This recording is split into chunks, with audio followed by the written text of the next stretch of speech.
શરૂ કરીએ. શ્રી દ્વારિકેશ કેશવ કેશ વિશેષ સુતૈક ગુણલેશ શ્રી શારદેશ યેશ પ્રણત સુવેશ ત્વયી નતિર્મે શ્રી દ્વારિકાધીશ. ગઈ વખતે આપણે જે જોયું એનો જરા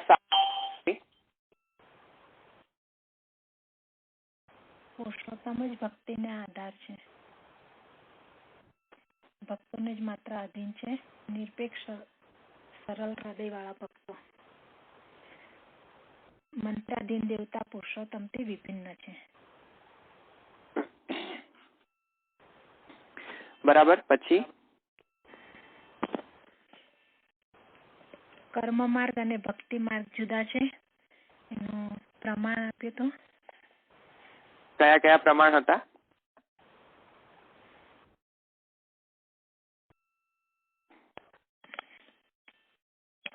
એટલે આપણે જે પહેલા જોઈ ગયા હતા એ.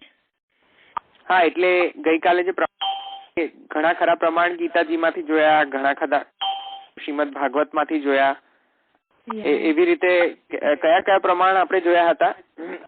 ભગવાન અર્જુન ને કે છે કે વેદ, તપ કે દાન કે અનન્ય ભક્તિ દ્વારા મને પ્રાપ્ત કરી શકે છે. અને બીજું ભાગવતજીમાં આપણે જોયું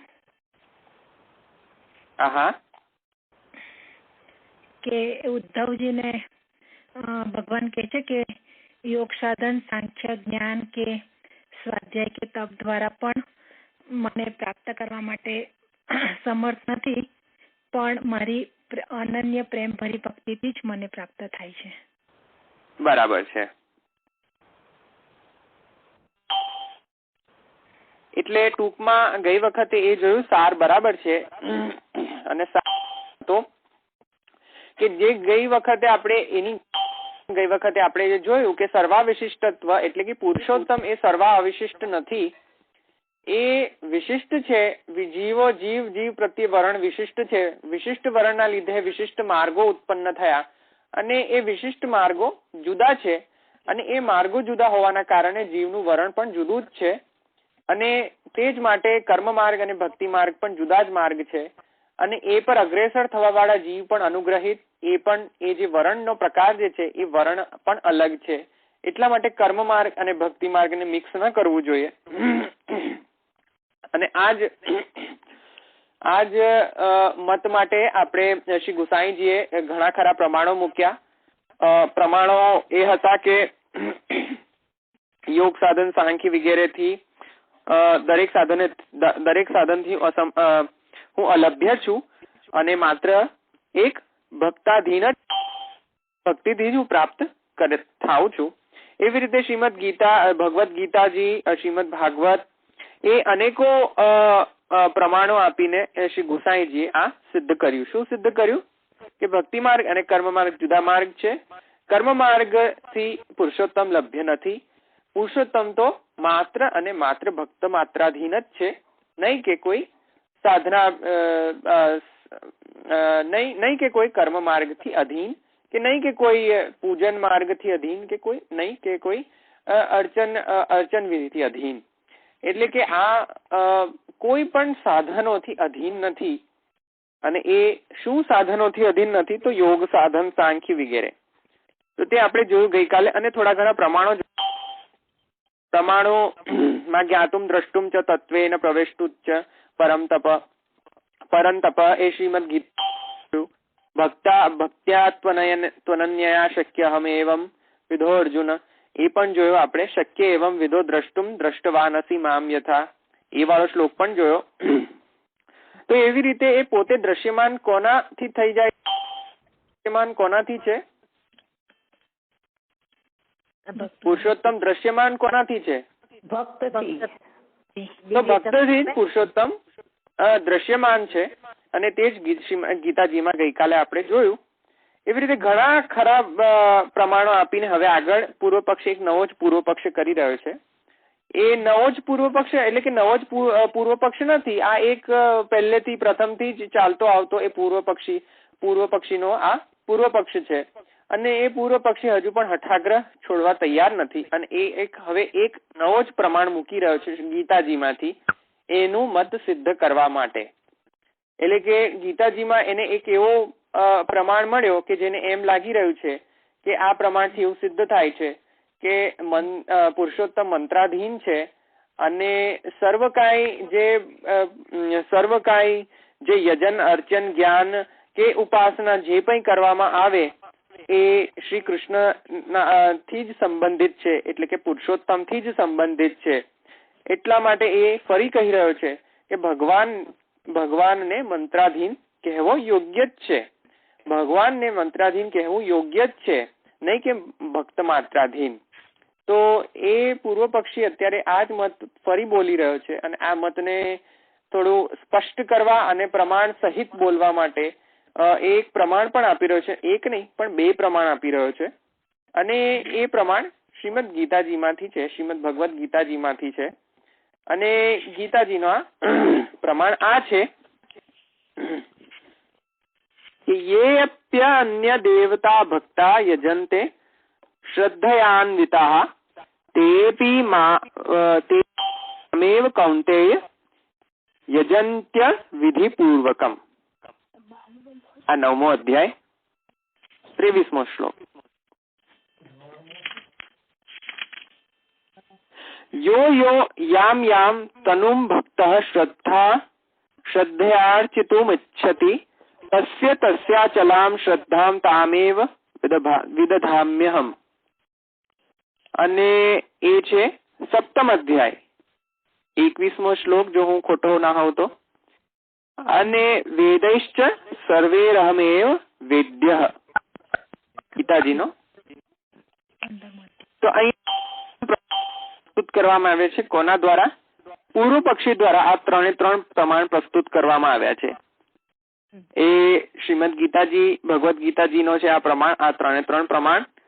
અને આનાથી આપણે આમાંથી એક પરિચિત છે, યો યો યામ યામ તનુમ ભક્ત. ખ્યાલ છે તમને? જે ભક્તિ હેતુ નિર્ણયના ક્લાસીસમાં હતા એ એમને યાદ છે? યો યો યામ યામ તનુમ ભક્ત શ્રદ્ધયા અર્ચિતુમ ઇચ્છામિ.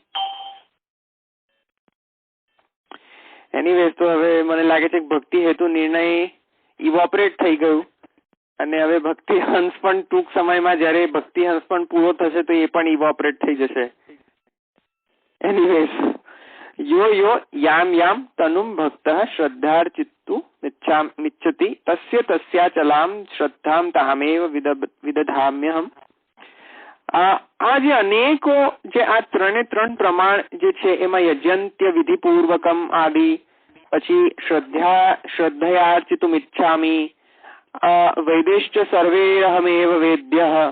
આવા બધા જે સ્ટેટમેન્ટ આપવામાં આવ્યા છે યજન્તે, તો આ બધા જે સ્ટેટમેન્ટ ગીતાજીમાં શ્રી ઠાકોરજીએ આપ્યા છે એનાથી પૂર્વ પક્ષીને એમ લાગી રહ્યું છે કે જો અહીંયા યજનની વાત કરવામાં આવી છે, અર્ચનની વાત કરવામાં આવી છે, જ્ઞાન અને ઉપાસનાની વાત કરવામાં આવી છે, તો આ બધા શ્લોકનો અર્થ એવો થાય છે કે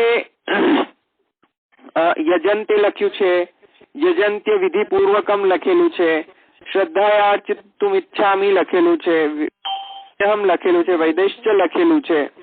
તો આ બધાથી તો એવું સિદ્ધ થાય છે કે અહીંયા તો ઠાકોરજી સ્વયં કહી રહ્યા છે કે મારું યજન જે કરે, મારું અર્ચન જે કરે, મારું જે બ્રહ્મ જ્ઞાન લે, કે જે મારી ઉપાસના કરે, એ બધા મને પ્રાપ્ત થાય છે એવું અહીંયા કહી રહ્યા છે. એટલા માટે મને તો આ બધા સ્ટેટમેન્ટથી તો એમ લાગી રહ્યું છે કે ભગવાન એ મંત્રાધીન છે અને નહીં કે માત્રાધીન. તમને ખ્યાલ આવે પૂર્વ પક્ષી અહીંયા શું કહી રહ્યો છે?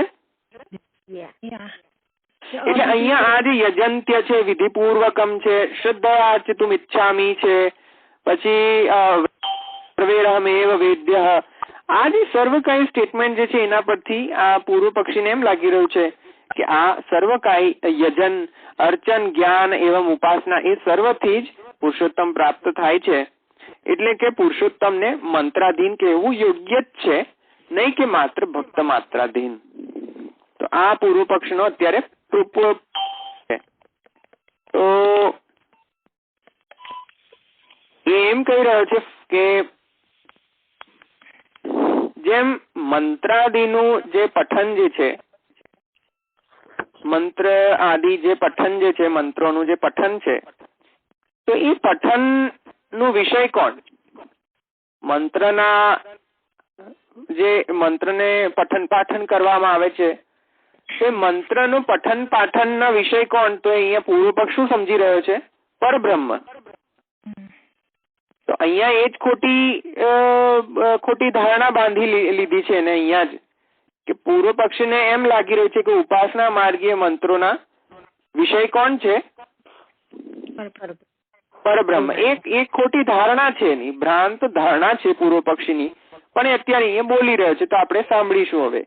પણ એ એમ બોલી રહ્યો છે कि पूर्व पक्षी का कहना है कि परब्रह्म को ही विषय बनाकर पठित होने के कारण मंत्रादि भी भगवदीय है और मंत्रादि के भी भगवदीय होने के कारण उनसे अर्थात मंत्र से संबद्ध पुरस्चरण पूजा आदि सब कुछ भक्ति रूप ही है, अतः उपयुक्त अनुपपत्ति के लिए कोई अवकाश नहीं है.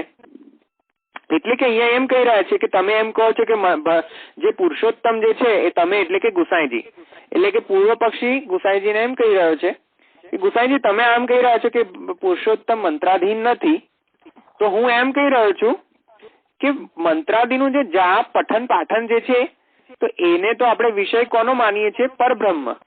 તો એ તો એવું માને છે કે મંત્રાદિનો વિષય કોણ છે? પરબ્રહ્મ. એટલા માટે એવું કહી રહ્યો છે કે જો વિષય પરબ્રહ્મ હોય અને મંત્રાદિનું પઠન પાઠન કરીએ તો મંત્રાદિક પણ ભગવદીય થઈ જશે અને ભગવદીય હોને કે કારણ સ્વયં પુરુષોત્તમ સંબંધિત થઈ રહ્યા છે, કારણ કે ભક્તિ રૂપ જ છે. તો એટલે અહીંયા ફરીથી પૂર્વ પક્ષે ફરી પાછો પેલો જે એજ ઓલ્ડ જે પૂર્વ પક્ષ હતો એ એજ ઓલ્ડ પૂર્વ પક્ષ ફરી પાછો લાઈને મૂકી દીધો, કારણ કે એને હજુ પૂરી તરહથી એને એ સિદ્ધ થતું જ નથી લાગતું કે આ પુરુષોત્તમ ભક્ત માત્રાધીન છે નહીં કે મંત્રાધીન, કારણ કે એને આ 3 પ્રમાણ મળેલા છે. 3 પ્રમાણ ગીતાજીના, તો એને આ 3 પ્રમાણ ગીતા એનાથી એમ લાગી રહ્યું છે ને કે યજન અર્ચન જ્ઞાન એવં ઉપાસના સર્વ છે અને એટલા જ માટે એને આવી ભ્રાંત ધારણાઓ ઉત્પન્ન થઈ છે. અને ભ્રાંત ધારણા આ જ છે કે પછી ફરી માની બેઠો કે યજન પૂજન આદિ જે છે એ ભક્તિ રૂપ જ છે અને એ ભક્તિ રૂપ છે એટલા માટે પુરુષોત્તમ પરક પણ છે. તો એ પણ પૂર્વ પક્ષીનો આ ફરીથી પાછો પક્ષ એવો ને એવો જ ફરી પાછો આવી ગયો આ જે 3 પ્રમાણ મૂક્યા ગીતાજીના એમાંથી. તો હવે સિદ્ધાંતિ શું કહે છે આપણે જોઈએ. સિદ્ધાંતિ ફરી પાછા પહેલા શું પૂર્વ પક્ષીને એક લક્ષણાથી એક કશું કહેવામાં આવ્યું હતું. પૂર્વ પક્ષને શું કહેવામાં આવ્યું હતું? સિદ્ધાંતિએ પૂર્વ પક્ષને કશું કહ્યું હતું in the beginning of the ગ્રંથ. કઈક એક એડજેક્ટિવ આપ્યો હતો. કૂપમુંડક. મુંડક નહીં, મંડુક. હા, તો કૂપ મંડુક છે. તો હવે ફરી પાછા એક બીજો હવે એ શું ઉપમા આપશે હવે જોઈએ આપણે. सिद्धांति के अनुसार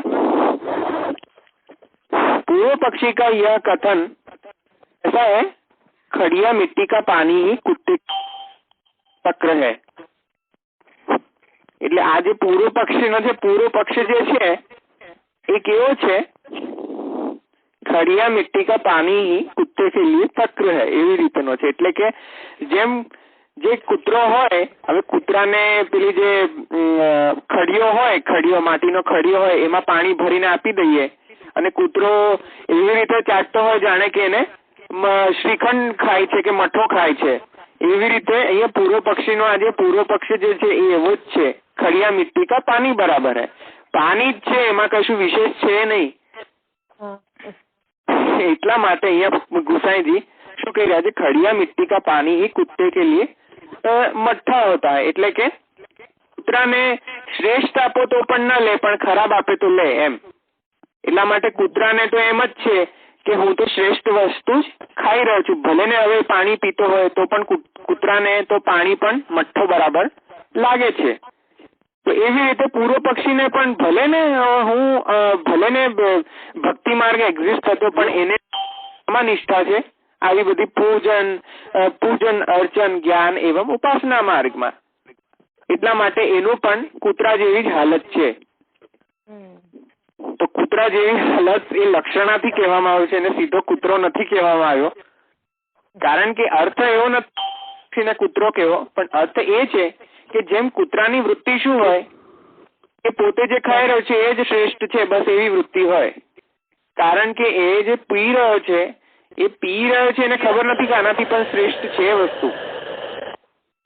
તો એટલા માટે એ શ્રેષ્ઠતા નથી ખબર, એ અજ્ઞાનતાવશ એને નથી ખબર. એટલા માટે પૂર્વ પક્ષીને પણ એ અજ્ઞાનતાવશ ભક્તિ માર્ગ અને કર્મ માર્ગ વચ્ચે ડિફરન્સ નથી ખબર. એ જ અહીંયા શ્રી ગુસાઈજી રિફર કરી રહ્યા છે. એને કઈ ગુસાઈજીએ ગાળો નથી બોલી એને, પણ ગુસાઈજીએ ઇનડાયરેક્ટલી એને એમ કહ્યું છે કે તને એ વિવેક જ નથી. વિવેક કોનો? કે મઠ્ઠો અને પાણી જુદો છે. એમ અહીંયા પણ વિવેક એ છે કે ભક્તિ માર્ગ અને કર્મ માર્ગ એ જુદા છે. એ વિવેક રાખો તમે, પણ એ વિવેક રાખવા તૈયાર નથી. એટલા માટે કહી રહ્યા છે કે જેમ કૂતરાને પાણી અને મઠ્ઠો પર કશું પડે એવી રીતે તમે પણ એમ કરી રહ્યા છો. તો આ જે સ્ટેટમેન્ટ કહ્યું એનો ખબર પડી? તો એટલા જ માટે અહીંયા આ શ્રી ગુસાઈજી અહીંયા કહી રહ્યા છે. ગુસાઈજીનો આશય એવો નથી કે ગાળો આપવી. અહીંયા ગુસાઈજીનો એક્ઝામ્પલ થી એવું સિદ્ધ કરવા માંગે છે કે પૂર્વ પક્ષીને અહીંયા વિવેક નથી. વિવેક કોનો નથી? કર્મ માર્ગ અને ભક્તિ માર્ગનો જે ડિફરન્સ જે છે એનામાં વિવેક નથી પૂર્વ પક્ષીને. માટે खड़िया मिट्टी का पानी ही कुत्ते के लिए मट्ठा होता है. एवी रीते आ पूर्व पक्षी नु पण आउज कथन छे. सिद्धांति का तात्पर्य यह है कि पूर्व पक्षी उपासना और भक्ति के भेद को न समझने उपासना को ही भक्ति मान बैठा है. यद्यपि श्रीमद् भागवत आदि में तो दोनों के भेद का स्पष्ट निरूपण उपलब्ध होता है. तो अहिया आ सिद्धांति अहिया तात्पर्य सिद्धांति नो ए छे કે એ વિવેક જ નથી પૂર્વ પક્ષીમાં કે ઉપાસના અને ભક્તિમાં ભેદ શું. એટલા જ માટે એને પાણી અને મઠ્ઠામાં કોઈ ડિફરન્સ લાગતો જ નથી જેમ કે કૂતરાને. એવી જ રીતે અહીંયા પણ આવું થઈ રહ્યું છે કારણ કે પૂર્વ પક્ષીને અજ્ઞાન છે. અજ્ઞાન કોનું? કર્મ માર્ગ અને ભક્તિ ડિફરન્સ જોવાનું. એટલા માટે અહીંયા શ્રી ગુસાઈજી એમ કહી રહ્યા છે કે શ્રીમદ ભાગવત આદિના જો શ્લોકો છે એમાં તો ચોખ્ખું વર્ણન છે કે કર્મ માર્ગ અને ભક્તિ માર્ગ એ જુદા છે અને એ હવે પ્રમાણ આપીને પ્રૂવ કરશે કે કયા કયા એવા સ્ટેટમેન્ટ છે કે જેમાં કર્મ માર્ગ અને ભક્તિ માર્ગનું જુદાપણું સિદ્ધ કરવામાં આવ્યું છે. તો એ અહીંયા સિદ્ધાંતિ અહીંયા પ્રમાણ આપી રહ્યા છે. 11વા સ્કંદ એટલે 11મો સ્કંદમાં શ્રીમદ ભાગવત 11વે સ્કંદ એમાં એવો પ્રમાણ છે. ઉદ્ધવજીને કહી રહ્યા છે. ઉદ્ધવજીને શ્રી ઠાકોરજી શ્રી કૃષ્ણ કહી રહ્યા છે. શાના માટે કહી રહ્યા છે? પૂજા માર્ગનું નિરૂપણ કરતા કહી રહ્યા છે. એટલે કે ઉદ્ધવજીને અહીંયા પૂજા માર્ગનું નિરૂપણ કરતા શ્રી કૃષ્ણ બોલી રહ્યા છે, આજ્ઞા કરી રહ્યા છે. શું? ભાગવતમાં 11મા સ્કંદમાં કહી રહ્યા છે કે પ્રતિષ્ઠયા સાર્વભૌમમ સદ્યના ભુવનત્રયમ પૂજાદિના બ્રહ્મલોકમ ત્રિભિઃ મત્સાર્ષ્ટ્યતા. ભાગવત 11મો સ્કંદ અને 27મો શ્લોક અધ્યાય અને 27મો અધ્યાય ને આપણે 27મો અધ્યાય રાઈટ. એટલે અહીંયા મારામાં પ્રિન્ટિંગ છે, શું પ્રોબ્લેમ છે? એક મિનિટ. કોઈને જોડે છે પુસ્તક? અહીંયા શું છે? ભાગવત 11મો સ્કંદ 27મો અધ્યાય છે. 52મો શ્લોક રાઈટ. 52મો શ્લોક રાઈટ. તો અહીંયા એ જ છે કે પ્રતિષ્ઠયા સાર્વભૌમમ સજ્ઞના ભુવનત્રયમ પૂજાદિના બ્રહ્મલોકમ ત્રિભિઃ મત્સાષ્ટિતામ્યાત. તો અહીંયા આપણે એનું એક્સપ્લેનેશન જોઈએ તો પૂજા માર્ગનું અહીંયા નિરૂપણ કરતા કહી રહ્યા છે. કોને? ઉદ્ધવજીને. શું કહી રહ્યા છે પૂજા માર્ગ માટે? कि मेरी मूर्ति की प्रतिष्ठा कराने से व्यक्ति को क्या मिलता है? पृथ्वी के करती राज्य. बराबर. એટલે અહીંયા પૂજા માર્ગનું નિરૂપણ કરતા શું કહી રહ્યા છે કે મારી મૂર્તિની જે પ્રતિષ્ઠા કરાવે એ વ્યક્તિને પૃથ્વીનું चक्रवर्ती राज्य મળે। मंदिर बनवाने से त्रिलोकी के राज्य की और पूजा आदि की व्यवस्था करने से ब्रह्मलोक की प्राप्ति होती है। शास्त्री લખેલું છે ને, શાસ્ત્રી એટલે શાસ્ત્રી નો મતલબ એ જ છે। અહીંયા જે ચતુર્થ પ્રકારના જે મોક્ષ જે છે એમાં સાલોક્ય, સારૂપ્ય, શાસ્ત્રી આદિ જે છે એમાંનું અહીંયા શાસ્ત્રી લખેલું છે અને એમાં પૂજા માર્ગનું નિરૂપણ કરતા બધા ફલ લખાયા છે। ફલ શું છે? આમ તો મૂર્તિનું પ્રતિષ્ઠા કરાવે તો એને શું મળે? પૃથ્વીનું ચક્રવર્તી રાજ્ય મળે। મંદિર બનાવવાથી શું મળે? ત્રિલોકીનું રાજ્ય। અને પૂજા આદિની વ્યવસ્થા જો કરે એને શાસ્ત્રી મળે એટલે કે ब्रह्मलोकની प्राप्ति થાય છે। तथा उपयुक्त तीनों को करने से सकाम भक्त मेरे समान ऐश्वर्य को प्राप्त करता है। એટલે કે અહીંયા જે સમાન ઐશ્વર્ય એટલે કે સાલોક્ય રૂપી જે અગેન એ ઐશ્વર્ય આદિ પ્રદાન કરવા વાળા છે। જેમ કે સાલોક્ય મળે તો તેને શ્રી પ્રભુ જેવું જ ઐશ્વર્ય પ્રદાન થાય છે। જેમ કે શ્રી પ્રભુના એક્ઝામ્પલ છે શ્રી પ્રભુના દ્વારપાલ। શ્રી પ્રભુના દ્વારપાલ જે છે તો આપણે સાલોક્ય હોય છે એ લોકોને। સાલોક્ય હોવાથી પ્રભુના જ ઐશ્વર્ય આદિ ધર્મો જે છે, ગુણો જે છે એ વિદ્યમાન રહે છે એમાં પણ, ભક્તોમાં પણ। તો એવી રીતે અહીંયા પણ કહી રહ્યા છે કે મેક્સિમમ જે પૂજા માર્ગનું ફલ જે છે શું છે? આ ચતુર્થ પ્રકારના મોક્ષ। હવે ચતુર્થ પ્રકારના મોક્ષ એટલે કે સાયુજ્ય, શાસ્ત્રી આદि જે છે, सालोक्य आदि જે છે એ इत्यादि कहकर भगवान मूर्ति की प्रतिष्ठा कराने, भगवान के मंदिर का निर्माण कराने और भगवान की पूजा की व्यवस्था कराने का अलग अलग फल बताकर तीनों को करने भक्त को मिलने वाले फल का उल्लेख करते हुए यह बताया है कि जो व्यक्ति पूर्वोक्त प्रकार से मेरी पूजा करता है वह भक्ति योग करता है और उस निरपेक्ष अर्थात फलांकांक्षा विरहित शुद्ध स्वरूप मात्र निष्ठ भक्ति योग से वह भक्त मुझे ही प्राप्त कर लेता है। એટલે અહીંયા 52 અને 53 તો અહીંયા જે 52મો શ્લોક જે છે એ અને પછી તુરંત જ 53મો શ્લોક છે મામેવ નૈરપેક્ષ્યેણ ભક્તિ યોગેન વિંદતિ ભક્તિ યોગમ સ લભત એવમ યહ પૂજયેત મામ। એટલે કે 52મો શ્લોક અને 53મો શ્લોક એ બંનેનો વિચાર કરતા એમ લાગી રહ્યું છે કે પ્રથમ જે 52મો શ્લોક એટલે કે અહીંયા 52મો શ્લોક જે છે 52મો શ્લોકમાં પૂજા માર્ગનું ફલ નિરૂપણ કરવામાં આવ્યું છે અને પૂજા માર્ગનો મેક્સિમમ ફલ છે સાયુજ્ય, શાસ્ત્રી આદિ। હવે 53મા શ્લોકમાં જુઓ, 53મો શ્લોક શું છે? મામેવ નૈરપેક્ષ્યેણ ભક્તિ યોગેન વિંદતિ ભક્તિ યોગમ સ લભતે એવમ યહ પૂજયેત મામ। હવે આવી પૂજા કરવાથી મને ભક્ત શું પ્રાપ્ત કરે છે? ભક્તિ યોગ કો પ્રાપ્ત કરતા હૈ। અને પછી જયારે ભક્તિ યોગ પ્રાપ્ત થાય ત્યારે એ ભક્તિ માર્ગમાં અગ્રેસર થાય છે। અગ્રેસર થઈને એ નિષ્કામ બને છે, નિરપેક્ષ બને છે, ફલાંકાંક્ષા વિરહિત બને છે અને ફલાંકાંક્ષા વિરહિત બનવાથી એનામાં સ્વરૂપ માત્ર નિષ્ઠ ભક્તિ યોગ પ્રાપ્ત થાય છે અને એનાથી પછી મને હું પોતે જ પ્રાપ્ત થઈ જાઉં છું। તો એવી રીતે અહીંયા પૂજા માર્ગ અને ભક્તિ માર્ગનો ડિફરન્સ બતાવી દીધો। કેવી રીતે? ફરીથી 53મો શ્લોક જુઓ। 53મો શ્લોક શું છે? મામેવ નૈરપેક્ષ્યેણ ભક્તિ યોગેન વિંદતિ। બરાબર? ભક્તિ યોગમ સ લભત કોનાથી લભત એવમ યહ પૂજયેત મામ। એટલે કે પૂજયેત અને ભક્તિ યોગ જુદા આવ્યા કે નહીં શબ્દ? હવે શબ્દ જુદા આવ્યા એમ નહીં કહી દેતા ચાલતે કે ભક્તિ યોગમ સ લભત એવમ યહ ભક્તિ મામ। લે એવું નહીં કહેતા ચાલતે। અહીંયા કેમ બંને જુદા જુદા શબ્દ આપ્યા? કારણ કે એ માર્ગ જ જુદા છે એટલા માટે. અહીંયા ભક્તિ યોગમ સ લભત એવમ યહ પૂજયેત મામ છે.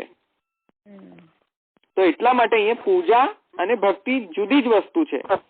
જુદી ન હોત તો બે વાર શબ્દ પ્રયોગ ના થાત. અને જો એમ લાગે કે બસ ઠાકોરજીને એવી ઈચ્છા થઈ ગઈ કે એક વાર ભક્તિ કહી દઉં બીજી વાર પૂજા કહી દઉં, તો ઠાકોરજીની વાણી ખોટી થઈ શકે છે. એટલા માટે ઠાકોરજીની વાણી કોઈ દિવસ ખોટી ન હોય અને ઠાકોરજીની વાણી પણ એકદમ રિડન્ડન્ટ ના હોય. રિડન્ડન્ટ એટલે કે એકની એક વસ્તુ બીજી વાર બોલવી એવું ક્યાંય જોવા ન મળે. પુરુષોત્તમની વાણીમાં એવું ન જોવા મળે કે એકની એક જ વસ્તુ બસ 2-3 વાર બોલી દીધી, એવું ના હોય. જે શ્લોક ઉચ્ચારણ થતા હોય પુરુષોત્તમથી, જે આજ્ઞા ઉચ્ચારણ થતી હોય એમાં મિનિંગ હોય, એ મિનિંગ ના પ્રમાણે આપણે ઇન્ટરપ્રિટેશન કરવાનું છે. એટલા માટે અહીંયા ડેફિનેટલી એવો મિનિંગ નથી કે એ પુનઃ ઉચ્ચારણ કરવું. પુનઃ ઉચ્ચારણ ન મળે. કોઈ બી વસ્તુનું કોઈ પણ ગ્રંથમાં કોઈ પણ શ્રુતિ સ્મૃતિમાં પુનઃ ઉચ્ચારણ ન મળે. એ પુનઃ ઉચ્ચારણ થાય ને એટલે એનો દોષ આવી જાય. અને ગ્રંથનો આ દોષ હોય છે કે જો ગ્રંથમાં એની એ જ વસ્તુ 3-4 વાર પુનઃ ઉચ્ચારણ કરવામાં આવે તો એ ગ્રંથ પછી એ પરફેક્ટ ગ્રંથ ના કહી શકાય. અને ભગવદ વાણી એ એવું હોય જ નહીં. ભગવદ વાણી એકદમ ગૂઢ હોય. ગૂઢ આટલા જ માટે કે આપણને એમ લાગતું હોય કે પુનઃ આ કહી રહ્યા છે પણ પુનઃ નથી કહી રહ્યા. એમાં અહીંયા કોઈ ગૂઢ ભાવના રહેલી છે. ગૂઢ ભાવના આ જ છે કે ભક્તિ યોગમ લભત એવમ યહ પૂજયેત મામની જગ્યાએ પછી ભક્તિ લખી શકત, પણ અહીંયા ભક્તિ નથી લખ્યું. કારણ કે એમને ડિફરન્સ બતાવો છે. ડિફરન્સ એટલા માટે બતાવો છે કે પૂજા માર્ગ અને ભક્તિ માર્ગ એ જુદા માર્ગો છે એટલા માટે. નહીં તો કહી શકત ને કે ભક્તિ યોગમ સ લભતે એવમ યહ ભક્તિ મામ, એ કહી શકત ને. પણ ભક્તિ ને પૂજા જુદા છે એટલા માટે અહીંયા કહી રહ્યા છે. મને લાગે છે કે ખ્યાલ આવી ગયો. તો અહીંયા જે 52મો શ્લોક જે છે એ પૂજા માર્ગનું નિરૂપણ છે અને 53મો શ્લોક જે છે એ શુદ્ધ ભક્તિ માર્ગીય ભક્તિ યોગનું નિરૂપણ કરવામાં આવ્યું છે. અને એ જ શ્લોકમાં અહીંયા ઉદ્ધૃત કરી દેવામાં આવ્યું છે કે પૂજા માર્ગ અને ભક્તિ માર્ગ એ જુદા જ માર્ગ છે. અને એટલા જ માટે પૂર્વ પક્ષનો પૂર્વ પક્ષ ખોટો છે. પૂર્વ પક્ષીનો જે પૂર્વ પક્ષ જે છે કે કર્મ માર્ગ એ જ ભક્તિ માર્ગ એ ખોટો છે. તો અહીંયા એ સિદ્ધ થઈ ગયું.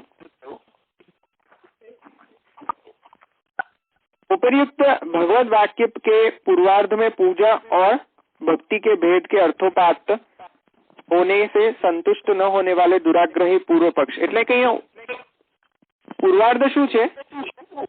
પૂર્વાર્ધ એ છે કે પ્રતિષ્ઠયા સાર્વભૌમમ, એ પૂર્વાર્ધ છે. એટલે કે 52મો શ્લોક એ પૂર્વાર્ધ છે. એ 52મા શ્લોકમાં જે પૂર્વાર્ધ રૂપી જે શ્લોક જે છે એમાં પૂજા માર્ગનું નિરૂપણ કરવામાં આવ્યું છે. અને 53મો શ્લોક જે છે ઉત્તરાર્ધ છે. 53મો શ્લોકમાં ભક્તિ ડિસ્ક્રાઇબ કરવામાં આવી છે. તો એટલા માટે પૂર્વાર્ધ અને ઉત્તરાર્ધ, એમ પૂર્વાર્ધ અને ઉત્તરાર્ધ થી એ બતાવી દીધું છે કે પૂજા અને ભક્તિ માં ડિફરન્સ છે. પણ તે છતાં પણ હવે પાછો પૂર્વ પક્ષી ને સંતોષ નથી અને પૂર્વ પક્ષીને સંતોષવા માટે ફરીથી ગ્રંથકાર ફરીથી સમજાવે છે શબ્દતઃ આ બંને પ્રમાણોને, આ બંને શ્લોકોને કે જે 52મો અને 53મો શ્લોક છે. કહી રહ્યા છે આગળ कि और उपयुक्त वाक्य के उत्तरार्ध भक्ति योगम स लभते एवं यह पूजयेत माम, उत्तरार्ध जे छे એટલે કે 53वां श्लोक, उसमें पूजा को साधन तथा भक्ति को क्या बताया है? फल. अतः पूजा आदि से भक्ति का भेद स्पष्ट ही है. ખ્યાલ આવી ગયો? અહીંયા સ્પષ્ટ શું છે? પૂજા એ સાધન અને ભક્તિ એ ફળ. હા, એટલે એ સ્પષ્ટ કેવી રીતે છે? આ બે પ્રમાણોથી સ્પષ્ટ જ છે કે પૂર્વાર્ધમાં જે 52મો શ્લોક જે છે એ અને 53મો શ્લોક જે છે ઉત્તરાર્ધ રૂપી છે. સ્પષ્ટ છે જ કે સાધના અવસ્થા પૂજા છે, પણ જે ફલાવસ્થા જે છે એ ભક્તિ છે. એટલા માટે બંને માર્ગ જુદા જ છે. भगवत स्वरूप के अतिरिक्त फल देने वाले कर्म या ज्ञान में भक्तित्व नहीं और भक्ति से भगवत स्वरूप के अतिरिक्त किसी अन्य फल की प्राप्ति नहीं होती. अतः पूजा आदि भक्ति नहीं कहे जा सकते हैं. यह निरूपित करने के लिए ही भगवान ने उपयुक्त प्रसंग में निरपेक्ष अर्थात फलाकांक्षा रहित शुद्ध स्वरूप मात्र निष्ठ भक्ति योग से भक्त मुझे ही प्राप्त करता है इत्यादि वाक्य द्वारा भगवत स्वरूपात्मक फल के केवल निरपेक्ष भक्ति से ही प्राप्य होने का निरूपण या प्रतिपादन किया है, ऐसा समझना चाहिए। हाँ, એટલે આજ આપણે અહીંયા ડિસ્કસ કર્યું હતું કે શ્રી મહાપ્રભુજીનો જે માર્ગ છે, જે પુષ્ટિ માર્ગ છે, અને એ માર્ગાનુસાર જે સંપ્રદાય જે છે પુષ્ટિ સંપ્રદાય, તો એ પુષ્ટિ સંપ્રદાય એક કયા પ્રકારનો સંપ્રદાય છે? નિર્ગુણ ભક્તિ સંપ્રદાય છે। તો નિર્ગુણ ભક્તિ અને સગુણ ભક્તિ એમાં આ ડિફરન્સ બતાવી રહ્યા છે। સગુણ ભક્તિમાં પણ સંબંધિત જે છે એ સ્વયં પુરુષોત્તમ નથી, પણ કોણ છે? વિભૂતિ। અને જે નિર્ગુણ ભક્તિ માર્ગ છે એમાં જ પુરુષોત્તમ સંબંધિત છે। અને એ જ અહીંયા ફરીથી આ શ્લોકમાં એટલે કે 53મા શ્લોકમાં મામેવ નૈરપેક્ષેણ, જોયું, નૈરપેક્ષેણ લખવાનો મતલબ જ આ છે કે એ નિર્ગુણ ભક્તિ માર્ગ છે। આ સુંદર ઉત્તરાર્ધ છે 53મો શ્લોક, અને એને હાઇલાઇટ કરો। હાઇલાઇટ શું કરો? નૈરપેક્ષેણ માં હાઇલાઇટ કરી દો। આપણે બીજું નથી જોઈતું હાઇલાઇટ। મામેવ નૈરપેક્ષેણ ભક્તિ યોગેન વિંદતિ, એમ ને હાઇલાઇટ કરવો જેવા વર્ડ છે કે નૈરપેક્ષેણ થાય ભક્તિ ત્યારે જ હું લભ્ય છું, ત્યારે જ હું સંબંધિત છું, અધરવાઇઝ નહીં। તો અહીંયા નિરપેક્ષ ફલાકાંક્ષા વિરહિત જે છે એ જ અહીંયા ભક્તિ માર્ગનું ઉત્સ છે, એનાથી જ પુરુષોત્તમ સંબંધિત છે, એ પણ સિદ્ધ થઈ ગયું। એટલે 53મો શ્લોક પણ હાઇલાઇટ કરી દો અને એની અંદર नैरपेक्षेण એ अंडरलाइन करो, એને हाइलाइट करवा જેવો વર્ડ છે। तात्पर्य यह है कि यदि पूजा आदि को भी भक्ति मानना भगवान को अभिमत होता तो वे यही कहते कि पूजा आदि द्वारा भक्त व्यक्ति मुझे प्राप्त करता है। खूब सरस स्टेटमेंट, वेरी गुड, સરસ। એટલે કે જો તાત્પર્ય એમ છે કે ભગવાન પછી જો પૂજા માર્ગ જ ભક્તિ માર્ગ હોત અને જો પૂજા માર્ગ થી જ પુરુષોત્તમ પ્રાપ્ત થઈ જતા હોત તો ડાયરેક્ટલી એવું કહી દત કે પૂજાથી મને પ્રાપ્ત કરશે, પણ એવું ક્યાંય શાસ્ત્રમાં લખ્યું નથી કે પૂજાથી હું પ્રાપ્ત થઉં છું। હા, એવું લખ્યું હશે કે પૂજાથી ભક્તિ પ્રાપ્ત થાય છે અને પછી ભક્તિથી હું પ્રાપ્ત થઉં છું, એ એવું લખ્યું હોઈ શકે, કારણ કે વર્ણ જ એ પ્રકારનો છે કે વર્ણ એવું છે કે પૂજા કરીને મને પ્રાપ્ત થાય। પણ તમે એમ ડાયરેક્ટલી કહી દો કે ના પૂજા કરીને ડાયરેક્ટલી પુરુષોત્તમ પ્રાપ્ત થઈ જાય, તો એવો સ્ટેટમેન્ટ ક્યાંય નથી।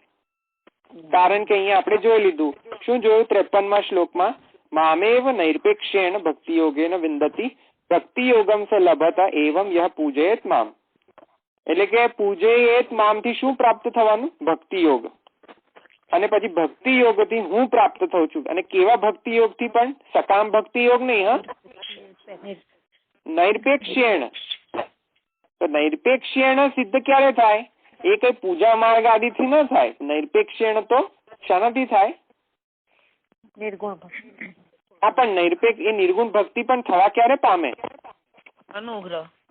અનુગ્રહ કેવા પ્રકારનો અનુગ્રહ? વર્ણીય। ના, આપણે ડિસ્કસ કર્યા છે અનુગ્રહના પ્રકારો।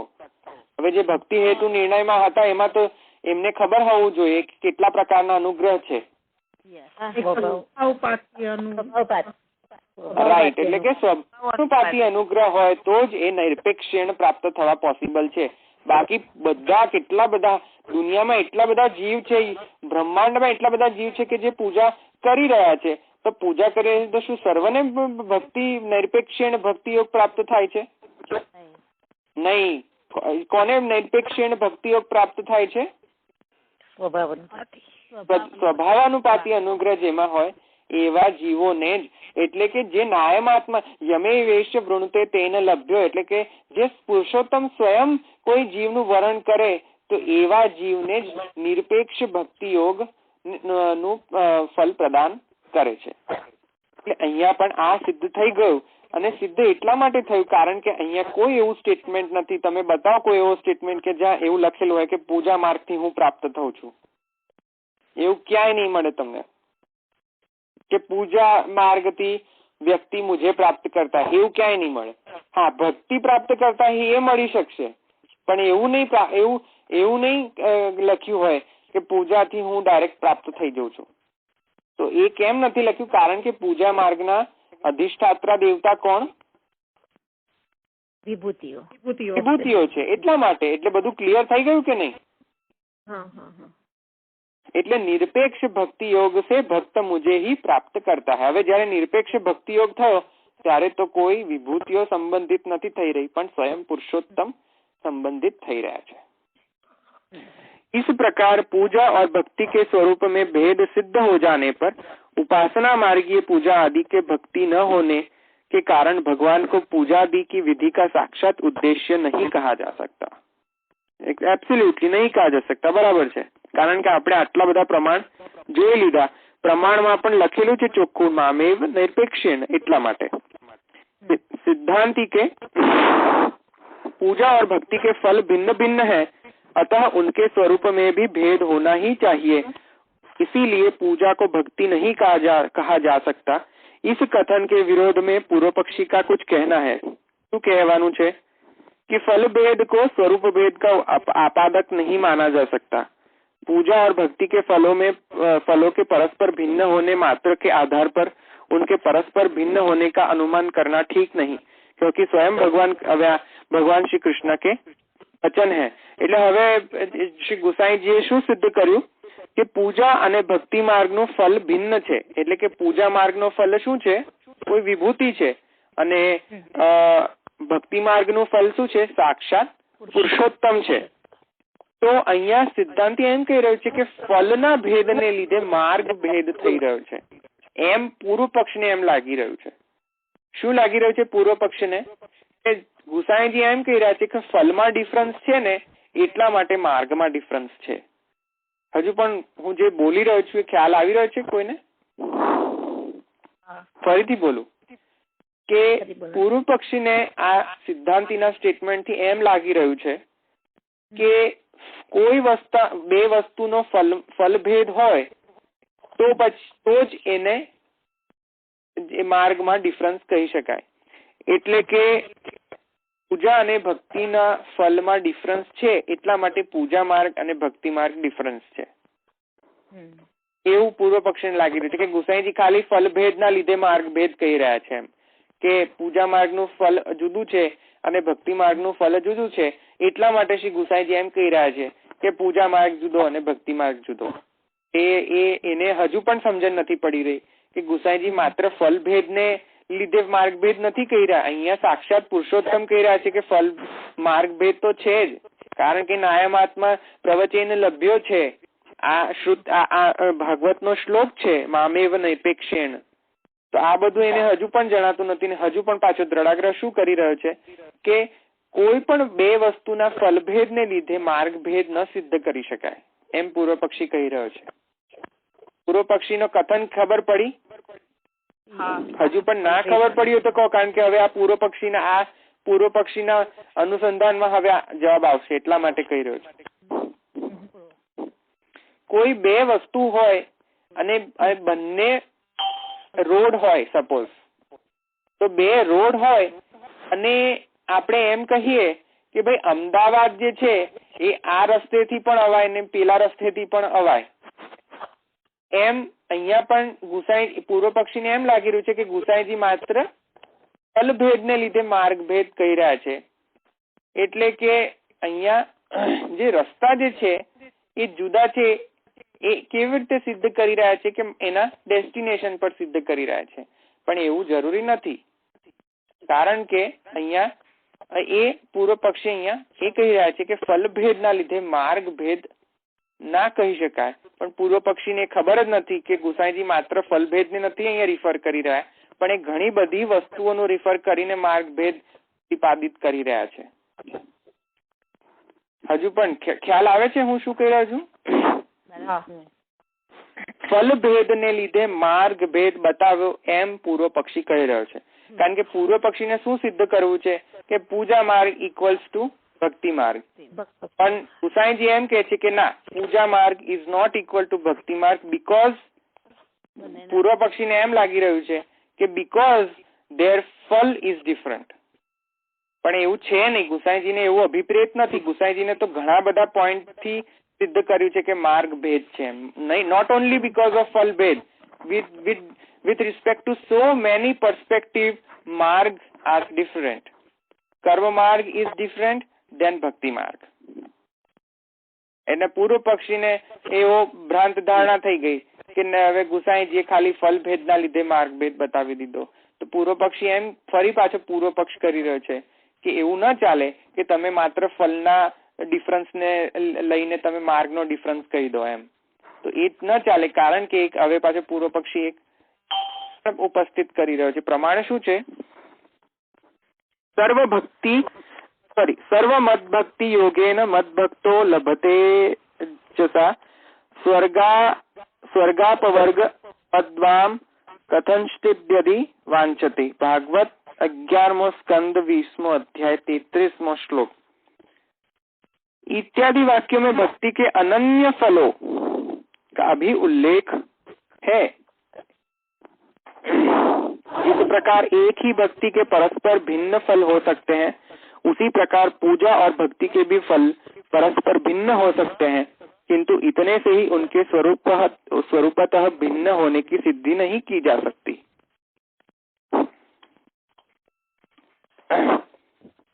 હવે અહીંયા બહુ જ અહીંયા ગંભીર રીતે સમજવાનો છે. આ પૂર્વ પક્ષીનો શું મત છે અહીંયા. હા, કારણ કે જો તમને મારું સ્ટેટમેન્ટ ખબર પડી હશે, ફલભેદને લીધે માર્ગ ભેદ બતાવવામાં આવ્યો છે એવું પૂર્વ પક્ષીને લાગી રહ્યું છે.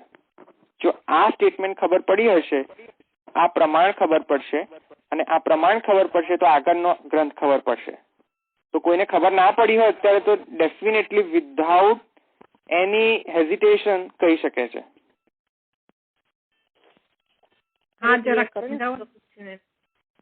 હે, ફરી ક્લિયર કરો ને પૂર્વ પક્ષીનું. હા, એટલે અહીંયા શ્રી ગુસાઈજી એમ કહી રહ્યા છે, ચાલુ ક્યાંથી થાય છે? ગુસાઈજી એમ કહે છે કે પૂજા માર્ગ અને ભક્તિ માર્ગ જુદા છે. પૂર્વ પક્ષીને એમ લાગી રહ્યું છે કે આ જુદાપણું કેમ બતાવ્યું ગુસાઈજીએ? કારણ કે ગુસાઈજીને એમ લાગે છે કે બંને માર્ગના ફલ જુદા છે, શા માટે માર્ગ જુદા છે. તો પૂર્વ પક્ષીને એમ લાગી રહ્યું છે કે ગુસાઈજી બે માર્ગને જુદા એમ માની રહ્યા છે કારણ કે એ બંને માર્ગના ફલ જુદા જુદા છે. હવે પૂર્વ પક્ષી એ કહી રહ્યો છે કે ના, એમ નહીં, એમ ન વિચારવું જોઈએ ગુસાઈજીએ.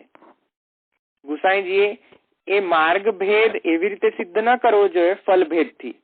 એટલા માટે એ એમ કહી રહ્યો છે કે હું એવો એક પ્રમાણ બતાવું શ્રીમદ ભાગવતમાં કે જેમાં ભક્તિ માર્ગથી પણ પૂજા માર્ગનું ફલ પ્રાપ્ત થાય છે. હજુ પણ ખ્યાલ આવ્યો તમને?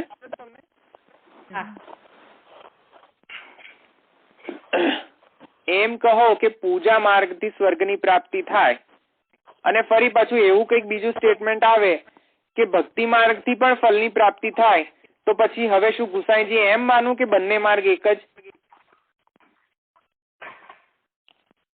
તમને મારી વાત ખ્યાલમાં આવી રહી છે કે શું કહી રહ્યો છું?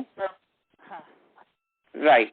એટલે અહીંયા કહી રહ્યા છે પૂર્વ પક્ષી કે જો ગુસાઈજી એમ માનતા હોય કે માર્ગ ભેદ ઇઝ બીકોઝ ઓફ ફલ ભેદ, તો એ ખોટું છે.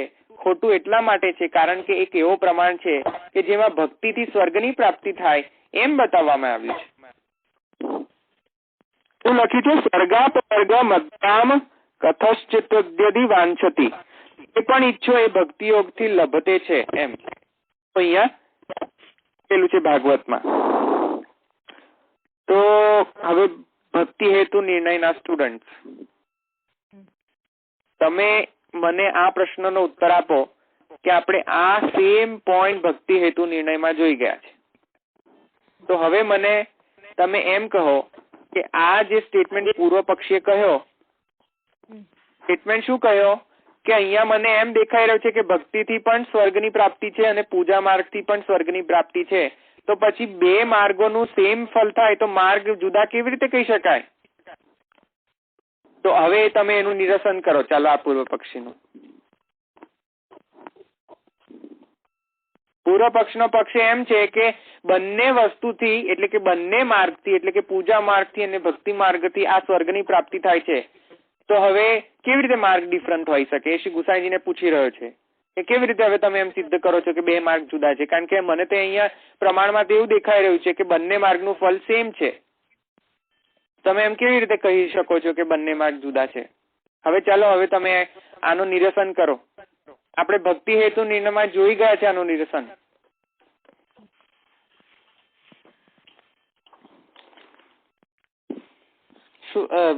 કોઈને શું થયું કે બધા સ્તબ્ધ થઈ ગયા? ના થોડું હિન્ટ આપો ને તો. ના એમાં પ્રશ્ન એ છે કે પૂજા અને ભક્તિથી બંનેથી સ્વર્ગની પ્રાપ્તિ થાય છે, એ પ્રશ્ન છે. હા, પ્રશ્ન એ છે કે માર્ગ ભેદ શું ફલભેદ થી સિદ્ધ કરવામાં આવે કે આ માર્ગો જુદા જુદા છે? હા, એમાં કીધું છે ભગવાનની પ્રાપ્તિ માટે પ્રભુએ બંને માર્ગથી ભક્ત મને પ્રાપ્ત કરે એ માટે પ્રશ્ન સમજો. પ્રશ્ન પૂર્વ પક્ષીનો ફરી પૂછું છું. પ્રશ્નના અનુરૂપ જવાબ આપો. પ્રશ્ન એ છે કે કોઈ બી બે માર્ગ હોય તો એનું જુદાપણું કેવી રીતે સિદ્ધ થાય? એના ફલથી, એવું પૂર્વ પક્ષ માની રહ્યો છે કે જો બંને માર્ગ એક જ ફલને પ્રદાન કરવા સક્ષમ હોય તો પછી માર્ગમાં શું? તો અહીંયા પૂર્વ પક્ષીને એવો પ્રમાણ મળી ગયો છે કે જેમાં એવું લખેલું છે કે ભક્તિથી સ્વર્ગની પ્રાપ્તિ થાય છે અને પૂજા માર્ગથી પણ સ્વર્ગની પ્રાપ્તિ થાય છે. તો પછી ભક્તિ માર્ગ અને પૂજા માર્ગમાં ડિફરન્સ શું? જો અંતતઃ બંને માર્ગનું ફલ એક જ છે તો ડિફરન્સ શું થયો? તો હવે આપણે એનું નિરસન કરવાનું છે. પૂર્વ પક્ષી એમ કહેવા તત્પર થઈ ગયો છે કે કર્મ માર્ગ ઇક્વલ્સ ટુ ભક્તિ માર્ગ. એનું નિરસન કરો. ભક્તિ હેતુ નિર્ણયમાં જોઈ ગયા છે. બહુ સરસ. કોણ બોલ્યું આ? બહુ જ ખૂબ બધા બહુ સરસ. આ ખૂબ સારી રીતે અવગાહન કર્યું તો તમે ભક્તિ હેતુ નિર્ણય. ખૂબ સુંદર. એટલે કે ભક્તિ જે છે એ કલ્પતરુ સમાન છે. કલ્પતરુત્વ એ આપણે જોયું, યાદ આવ્યું કલ્પતરુ સ્વભાવ? ભક્તિ હેતુ નિર્ણય નું કલ્પતરુ સ્વભાવત્વ ભક્તિનું યાદ આવ્યું કે નહીં? એટલે આ નૈનાબેન જ બોલ્યા ને કલ્પતરુ? બહુ સુંદર. ખૂબ બધાઈ. બહુ ખૂબ પ્રસન્ન થઈ ગયો હું. એટલે કે અહીંયા આ જ છે કે ભક્તિ એ કલ્પતરુ સમાન છે. ભક્તિથી કશું પણ લભ્ય છે. પૂજા માર્ગના ફલ પણ ભક્તિથી લભ્ય છે અને ભક્તિનું અલ્ટિમેટ જે ફલ જે છે એ તો સાક્ષાત પુરુષોત્તમ છે જ. એમાં કોઈ ના નથી જ. કારણ કે આપણે શ્રુતિ વાંચી રહ્યા છે, શ્રુતિમાં લખી રહ્યા છે એવું કે ભક્ત માત્રાધીન છું હું, મંત્રાધીન નથી, એવી શ્રુતિ પણ જોઈ લીધી છે. તો આનાથી સિદ્ધ શું થાય છે કે ભક્તિ એ કલ્પતરુ સમાન છે. કલ્પતરુ એટલે કે કોઈ પણ મનોવાંછિત ફલ આપવા વાળું વસ્તુ. તો કોઈ પણ મનોવાંછિત ફલ આપવા વાળો વસ્તુ અહીંયા શું છે? ભક્તિ. તો એટલા માટે આ પ્રમાણ પણ બરાબર જ છે. પૂર્વ પક્ષનો મત પૂર્વ પક્ષનો મત ખોટો છે. કારણ કે પ્રમાણ પણ બરાબર છે અને શ્રી ગુસાઈજીનો સિદ્ધાંત પણ બરાબર જ છે. કારણ કે ભક્તિ એ કલ્પતરુ સમાન છે. ભક્તિમાં સર્વ સામર્થ્ય છે કે ભલે ને એ ભક્તને કશું પણ જોઈતું હોય, ભલે એ ભક્તને 4 પ્રકારની મુક્તિ હોય તો પણ એ ભક્તિમાં સામર્થ્ય છે એટલું. કારણ કે ભક્તિ એ કલ્પતરુ સમાન છે. કલ્પતરુમાં એક ગુણ હોય છે ને કે જે પણ વ્યક્તિને જે પણ મનોવાંછિત ફલ હોય એ કલ્પતરુ ઉપલબ્ધ કરાવી આપે. એમ ભક્તિ પણ એક પ્રકારનું કલ્પતરુ છે. હવે ખ્યાલ આવી ગયો બધાને?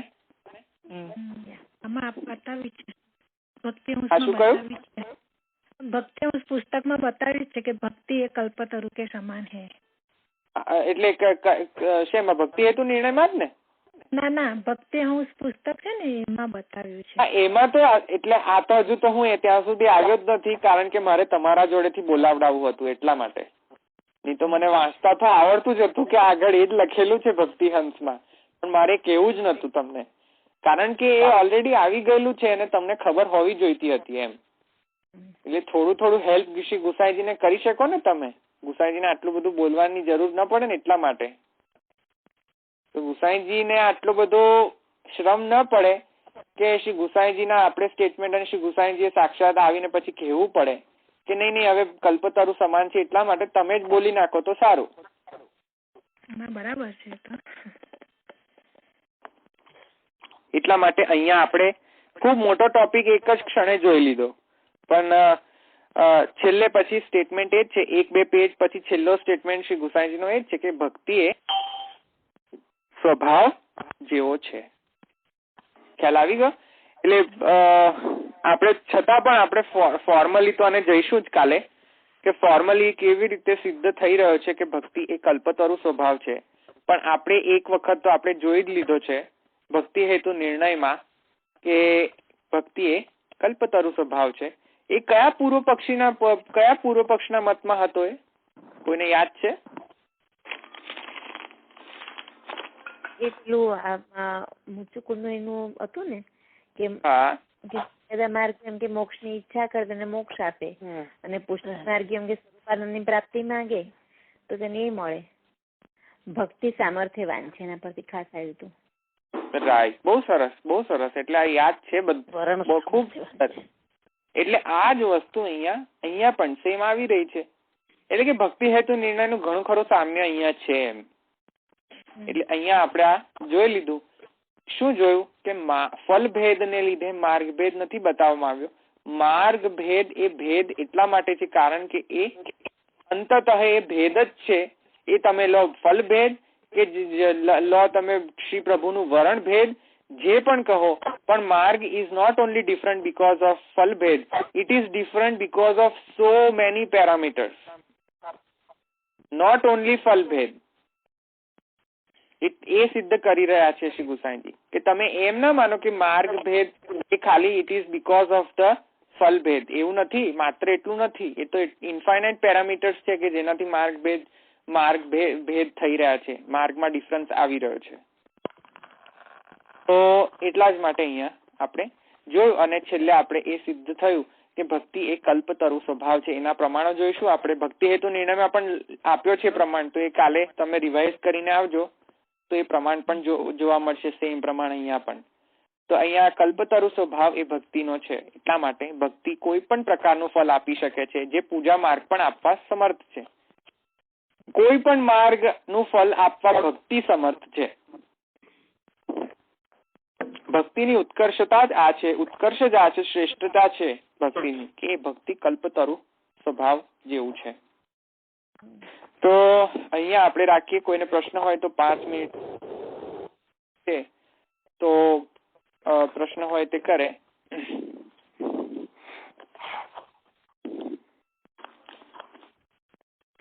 ઠીક છે, તો મને નથી લાગતું કે કોઈને પ્રશ્ન હોય. Everybody is crystal clear about ભક્તિ માર્ગ એન્ડ કર્મ માર્ગ. તો આશ્રયનું પદ લઈ લો.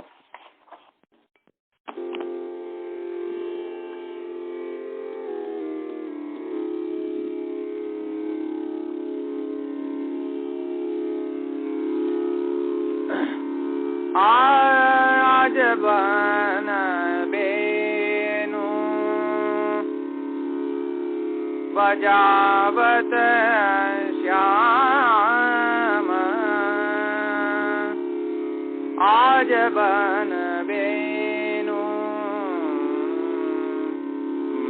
બજાવત શ્યામ, આજ બન બેનું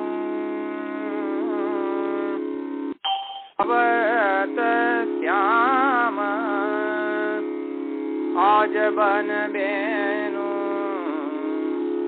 બજાવત શ્યામ. યહ કહ ચક્રત ભાઈ ब्रज गोपी सुनता मधुर स्वर ग्राम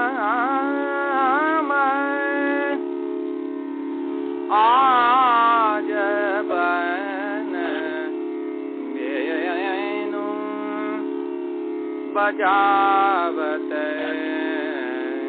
श्याम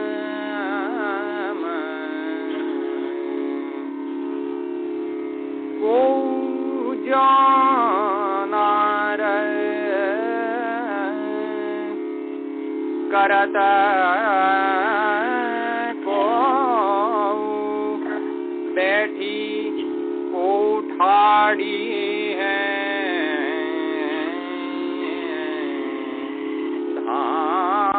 धाम अब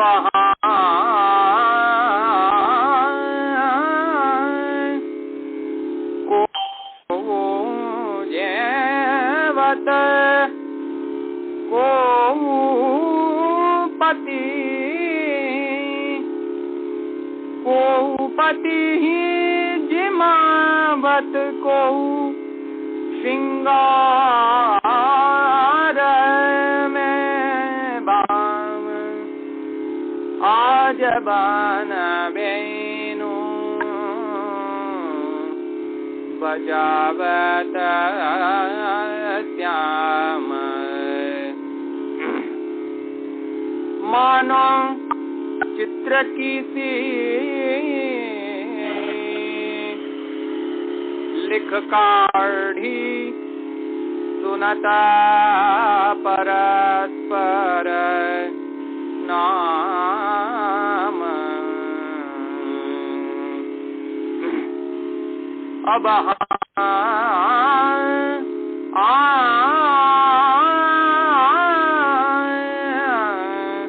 सुर सुनत मुरली बाई मारी मदन तन तामय आज बान बेनु बेनु बजावत श्याम बेनु बजावत श्याम आज बन बेनु बजावत श्याम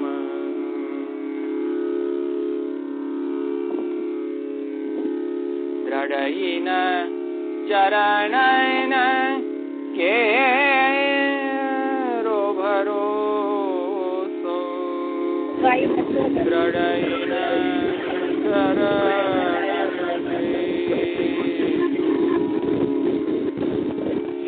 वल्लभ नट चंद्र छटा सब जग अंधेरो भरो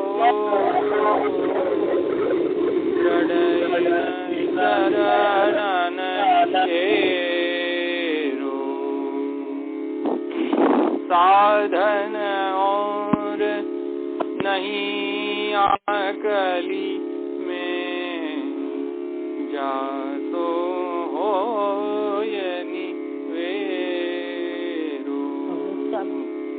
सूर्य का कहे विविध